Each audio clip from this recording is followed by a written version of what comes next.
നമസ്കാരം. മലയാളി വാർത്തയിലേക്ക് സ്വാഗതം. ആർ രാജേഷ് എന്നുള്ള ഒരു മനുഷ്യസ്നേഹി സ്വന്തം ജീവൻ പോലും പണയം വെച്ചാണ് ലൈഫ് ജാക്കറ്റ് ഊരി നൽകി ഒരു പാവം കർഷകനെ അദ്ദേഹം രക്ഷിച്ചെടുത്തത്. ആർ രാജേഷിൻ്റെ സംസ്കാര ചടങ്ങുകളൊക്കെ കഴിഞ്ഞ 2-3 ദിവസം മുമ്പാണ് അദ്ദേഹത്തിൻ്റെ തിരുവനന്തപുരത്തുള്ള വീട്ടിൽ വെച്ച് നടന്നത്.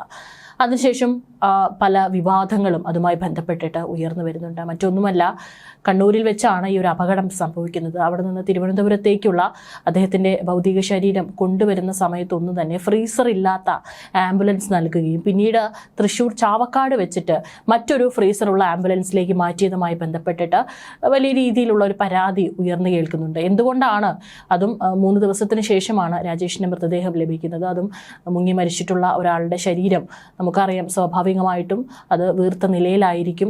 അപ്പോൾ അത്തരത്തിലൊരു സാഹചര്യത്തിൽ എന്തുകൊണ്ട് ആ മൃതദേഹത്തോട് അനാദരവ് കാണിച്ചു എന്നുള്ളൊരു ചോദ്യമാണ്, അല്ലെങ്കിൽ ആരുടെ ഭാഗത്തു നിന്ന് വന്നിട്ടുള്ള ഒരു വീഴ്ചയാണ് അവിടെ ഉണ്ടായിരിക്കുന്നത് എന്നുള്ളതിൽ അന്വേഷണം നടക്കുന്നുണ്ടായിരുന്നു. ഇപ്പോൾ ചില മാധ്യമങ്ങളിലൂടെ പുറത്തു വരുന്ന റിപ്പോർട്ടുകൾ പ്രകാരം അത് തഹസിൽദാറുടെ നിരുത്തരവാദിത്തപരമായിട്ടുള്ള പ്രശ്നം കാരണമാണ് ഇങ്ങനെ സംഭവിച്ചത് എന്നുള്ള റിപ്പോർട്ടുകളാണ് പുറത്തു വരുന്നത്. മറ്റൊന്നുമല്ല, സാധാരണ നമുക്കിപ്പോൾ എല്ലാ ജില്ലകളിലും അതിശക്തമായിട്ടുള്ള മഴ പെയ്തുകൊണ്ടിരിക്കുകയാണ്. ഏത് നിമിഷം വേണമെങ്കിലും വളരെ ഒരു ഗുരുതരമായിട്ടുള്ള സാഹചര്യത്തിലേക്ക് കേരളം പോകും എന്നുള്ളൊരവസ്ഥയിലാണ് നിൽക്കുന്നത്. അവിടെയുള്ള ഭരണാധികാരികളോടൊക്കെ തന്നെ എപ്പോഴും ജാഗ്രത പാലിക്കണം, ജനങ്ങൾക്ക് ആവശ്യമായിട്ടുള്ള ഇൻഫർമേഷൻസ് അപ്പം നൽകിക്കൊണ്ടിരിക്കണം എന്നൊക്കെ ഉത്തരവ് സർക്കാർ പുറപ്പെടുവിച്ചിട്ടുണ്ട്. ഈ ഒരു സമയത്ത്, അതായത് എന്തെങ്കിലും ഒരു ദുരന്തം ഉണ്ടാകുമ്പോൾ അവിടെ ക്യാമ്പ് ചെയ്ത് തിരച്ചിലിന് നേതൃത്വം നൽകേണ്ട തഹസിൽദാർ ഒരു വിവാഹ സൽക്കാരത്തിൽ പങ്കെടുത്ത് ആഘോഷങ്ങളിൽ മുഴുകി എന്നുള്ള റിപ്പോർട്ടുകളാണ് പുറത്തു വരുന്നത്. മറ്റൊരു ജീവൻ രക്ഷിക്കുന്നതിനിടെ സുരക്ഷാ സജ്ജീകരണങ്ങളൊന്നുമില്ലാതെ പുഴയിൽ ഒഴുക്കിൽപ്പെട്ട് തിരുവനന്തപുരം കല്ലിയൂർ സ്വദേശി ആർ രാജേഷിനെ കണ്ടെത്തുന്നതിലും 4 ദിവസത്തിന് ശേഷം കണ്ടെത്തിയ മൃതദേഹം നാട്ടിലെത്തിക്കുന്നതിലും കാണിച്ച കുറ്റകരമായ അനാസ്ഥയിൽ പയ്യന്നൂർ തഹസിൽദാർക്കെതിരെ നടപടിക്ക് നീക്കം ശക്തമാകുന്നു എന്നുള്ള റിപ്പോർട്ടുകളാണ് പുറത്തു വന്നിരിക്കുന്നത്. അതായത് അവിടുത്തെ തഹസിൽദാറിന്റെ ഇത്തരത്തിലൊരു ഗൗരവമില്ലാത്തൊരു പെരുമാറ്റമാണ് ഇതിന് പിന്നിലെ കാരണമെന്നാണ് വ്യക്തമാകുന്നത്. മറ്റൊരു ജീവനായി സ്വന്തം ജീവൻ നൽകിയ രക്തസാക്ഷിയോട് റവന്യൂ, ആരോഗ്യ വകുപ്പുകളും പ്രാദേശിക ജനപ്രതിനിധികളും കാണിച്ച അനാദരവ് കേവലം നിരുത്തരവാദിത്തമല്ല, മറിച്ച് മനുഷ്യത്വത്തോടുള്ള വെല്ലുവിളിയാണ് എന്നാണ് റിപ്പോർട്ട്. ദുരിതത്തിൽപ്പെട്ടയാളെ കണ്ടെത്താൻ സകല സജ്ജീകരണങ്ങളും ഏകോപിപ്പിക്കേണ്ട സമയം തഹസിൽദാർ വിവാഹ ചടങ്ങിൽ പങ്കെടുത്ത് ആഘോഷിക്കുകയായിരുന്നു എന്ന ഞെട്ടിക്കുന്ന വിവരമാണ് ഇപ്പോൾ പുറത്തു വരുന്നത്.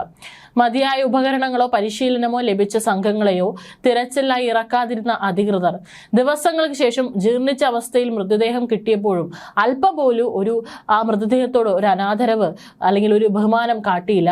പകരം 500-ലധികം കിലോമീറ്റർ അകലെയുള്ള തിരുവനന്തപുരത്തേക്ക് ദിവസങ്ങൾ പഴക്കമുള്ള മൃതദേഹം കൊണ്ടുപോകാൻ ഫ്രീസർ സംവിധാനമില്ലാത്ത സാധാരണ ആംബുലൻസ് ആണ് ഏർപ്പാടാക്കിയത്. ഗുരുതരമായിട്ടുള്ള വീഴ്ച അവിടെ നിന്നാണ് ആരംഭിക്കുന്നത്. ഇത്രയും വലിയൊരു ദൂരത്തേക്ക് അഴുകിയ ഭൗതിക ശരീരം ഫ്രീസർ ഇല്ലാതെ അയച്ചത് റവന്യൂ, ആരോഗ്യ വകുപ്പുകളുടെ ഭാഗത്തു നിന്നുണ്ടായ തെറ്റ് തന്നെയാണ് എന്നുള്ളതാണ് റിപ്പോർട്ട്. കണ്ണൂർ ഗവൺമെന്റ് മെഡിക്കൽ കോളേജിൽ പോസ്റ്റ്മോർട്ടം പൂർത്തിയാക്കിയ ശേഷമാണ് മൃതദേഹം വെറും ഒരു പ്ലാസ്റ്റിക് കവറിൽ പൊതിഞ്ഞാണ് ബന്ധുക്കൾക്ക് വിട്ടു നൽകിയത് എന്നുള്ള ഗുരുതരമായിട്ടുള്ള തെറ്റാണ് ഇപ്പോൾ അതിന്റെ പുറലോകം അറിയുന്നത്. മെഡിക്കൽ കോളേജിന് സ്വന്തമായി മൊബൈൽ മോർച്ചറി ആംബുലൻസ് സംവിധാനമില്ലെന്ന് വ്യക്തമായിട്ടും പുറത്തുനിന്ന് ഒരു സൗകര്യമുള്ള ആംബുലൻസ് വിട്ടു നൽകാൻ റവന്യൂ അധികൃതർ തയ്യാറായില്ല. ദുരന്ത നിവാരണ ഫണ്ടിൽ നിന്നും സ്വന്തം അധികാരം ഉപയോഗിച്ചും സ്വകാര്യ ഫ്രീസർ ആംബുലൻസ് ഏർപ്പെടുത്താൻ തഹസിൽദാർക്ക് പൂർണ്ണ സ്വാതന്ത്ര്യം ഉണ്ടായിരുന്നിട്ടും അത്തരം നിലപാട് നിഷേധിക്കുകയാണ് ഇയാൾ ചെയ്തത്. അഴുകിയ അവസ്ഥയിലുള്ള മൃതദേഹം ഫ്രീസറില്ലാതെ എങ്ങനെ എടുക്കുമെന്ന് ബന്ധുക്കൾ കണ്ണീരോടെ പരാതിപ്പെട്ടിട്ടും പ്രദേശത്തെ വി കുഞ്ഞികൃഷ്ണൻ MLA ഇടപെടാൻ കൂട്ടാക്കിയില്ല എന്നുള്ള റിപ്പോർട്ടും വരുന്നുണ്ട്. ഇതെല്ലാം കളക്ടറുടെ ഉത്തരവാദിത്തമാണെന്ന് പറഞ്ഞ് കൈകഴുകാനാണ് MLA ശ്രമിച്ചത് എന്നാണ് ഇപ്പോൾ ചില റിപ്പോർട്ടുകൾ പുറത്തു വരുന്നത്. ദുരന്ത വിവരം അറിഞ്ഞ് ഞായറാഴ്ച രാവിലെ തിരുവനന്തപുരത്ത് നിന്ന് വാർഡംഗം കെ മഹേഷും രാജേഷിന്റെ സുഹൃത്തുക്കളും കണ്ണൂർ പുളിങ്ങോത്ത് എത്തുമ്പോഴും സംഭവ സ്ഥലത്ത് ഭരണ സംവിധാനങ്ങളുടെ ഒരു സാന്നിധ്യവും ഉണ്ടായിരുന്നില്ല. ഒരു ജനപ്രതിനിധിയോ തഹസിൽദാറോ ഉത്തരവാദിത്തപ്പെട്ട മറ്റു ഉദ്യോഗസ്ഥരോ അങ്ങോട്ട് തിരിഞ്ഞു നോക്കിയില്ലെന്ന് മാത്രമല്ല, തിരച്ചിൽ ഏകോപിപ്പിക്കാൻ ഒരു ആലോചന യോഗം പോലും വിളിച്ചുകൂട്ടിയില്ല. പോലീസും അഗ്നിരക്ഷാ സേനയും നടത്തിയ നാമമാത്രമായ പരിശോധനയല്ലാതെ അപകടം പിടിച്ച വെള്ളത്തിൽ ജീവൻ പണയം വെച്ച് തിരച്ചിലിറങ്ങിയത് തിരുവനന്തപുരത്ത് നിന്നെത്തിയ സുഹൃത്തുക്കളും നാട്ടുകാരും മാത്രമായിരുന്നു. ഇത്രയും ഗുരുതരമായ ദുരന്തം ഉണ്ടായിട്ട് 2 ദിവസം കഴിഞ്ഞാണ് താൻ വിവരമറിഞ്ഞതെന്ന ജനപ്രതിനിധിയുടെ വാക്കുകൾ വിവരശേഖരണത്തിലെ വലിയ അനാസ്ഥയും വ്യക്തമാക്കുന്നുണ്ട്.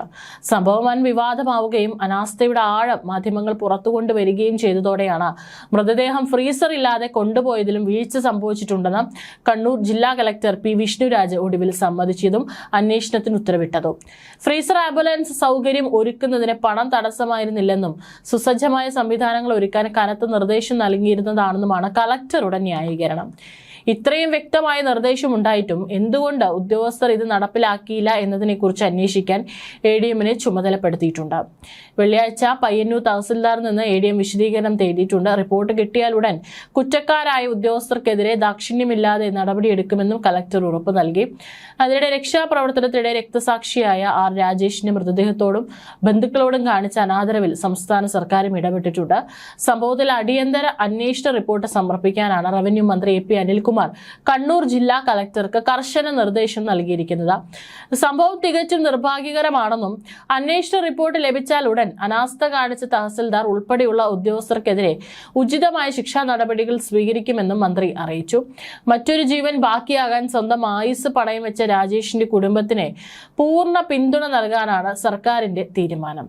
ദുരന്ത നിവാരണത്തിൽ വീഴ്ച വരുത്തിയവർക്ക് മാപ്പില്ലെന്നും രാജേഷിന്റെ കുടുംബത്തിന് ആവശ്യമായ എല്ലാ സാമ്പത്തിക സാമൂഹിക സഹായങ്ങളും നൽകുമെന്നും മന്ത്രി വ്യക്തമാക്കിയിട്ടുണ്ട്.